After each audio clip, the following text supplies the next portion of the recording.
are going to be bringing any electrical devices with you on your travels, then this is a video for you. I'm going to talk about some of the things that you need to know if you're planning on plugging anything into the walls in a foreign country. First thing you need to know is that electrical outlets around the world don't all use the same plug shape.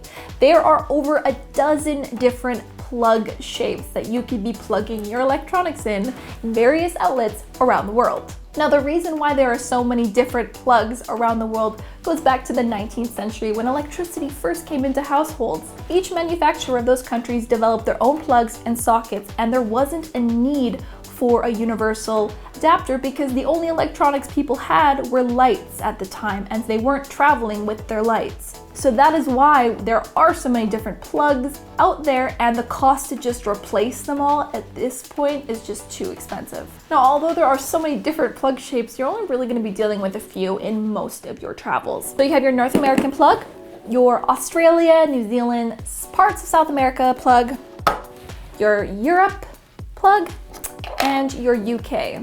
Now, most of your travels will involve one of those 4 plug shapes, and there are a bunch of different adapters that you can use to kind of help fit your electronic device into the plugs of others. So these are single adapters that take one plug style and will convert it to another plug style. There are single plug multi-adapters, so adapters that take multiple plug styles. So this one will take European, it will also take North American, and convert it to UK. So this will go any plug to either Australian or North American. Plugs in like that. Then there are your multi-plug adapters that take a variety of plug inputs and can do a variety of outputs, like so. So you have your North American, your Australian, your UK, or your European. So those are mainly the ones that I travel with, the multi-adapters, just because they're way more versatile. Also, this one has USB ports in it, so that means you could be charging your USB devices as well. That's a great way to kind of save on plug space, because I generally only travel with a couple different adapters, and then I just rotate my electronics into the adapters. So having ones with USB spots on them are next level. There's also a grounded multi-adapter that you could get. They allow you to have that third prong there. So again, just kind of like push the button and they slide out. These are super, super handy. You see I have a few of them. This is another one that just kind of... Now, all of these travel adapters allow you to physically be able to plug your device into the wall. However, they do not change the voltage that's coming from the wall and into your device. So that is the second thing that you need to consider. In the entire world, there's only 2 types of electricity coming from your standard household outlet. 110 to 120 volts, such as in North America, and 220 to 240, such as in Europe and in pretty much the rest of the world. So it's important to know what your device is designed for before you plug it into the wall. So how you determine what voltage your device is designed for is that, well, it says it right on the device. So look around the plug or where your cord's attached to the device for any numbers that are listed there. Now, if there is a single number, that means it's only designed for that specific voltage. If there is a number followed by a slash and then another number, it means that it can be used for those 2 voltages, but you need to generally switch it over. If there is a number followed by a dash and then another number, that indicates a range of voltage that the device can be used for. Now let me show you some examples of typical things that you will be bringing with you on your travels. Now, most electronics that you are going to bring with you will have a voltage range and you don't need to worry about it, but it's always good to double check. So let's take a look at some of the common devices and I'll show you where you find the voltages. This is a MacBook Pro power pack, and if you look right here, you will see it shows input 100 to 240 volts. So that means good to go anywhere in the world for that. This is a Canon battery pack, so charging up my DSLR cameras. And right here it says input AC 100 to 240 volts. This is a standard iPhone charger that would plug into the wall. And if you look on there, it says input 100 to 240 volts. So again, we are good to go anywhere in the world.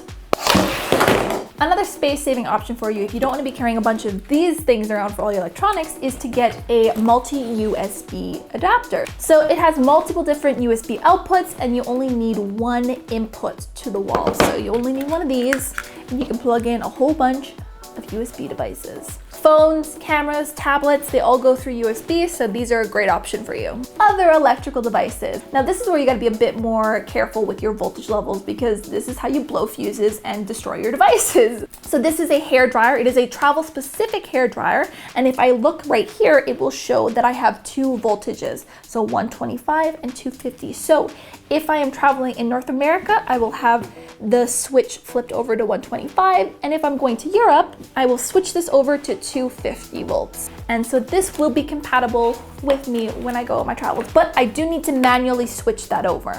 Now this one is one of my hair straighteners. I actually got this in Europe. As you can see, it has a European plug, but I can still use it here in North America because if I look here, it has the voltage range. So it's 110 to 240 volts. This one is good to go. So when it comes to hair products, you do need to be very careful with that because there are a lot of devices that don't have the range at all. So this one is a hair curling one, but if I look here, it only has 125 volts. That means if I wanted to use this in Europe, I would need to get a voltage converter, or else this will completely fry out because it'll have way too much voltage running through the device and it will fry the device. So as you can see, each device has different voltage requirements, so make sure you double check before you go so you don't fry any sockets, fry any devices, start fires. It's really not as complicated as it sounds, and once you've checked your device, you're pretty much good to go.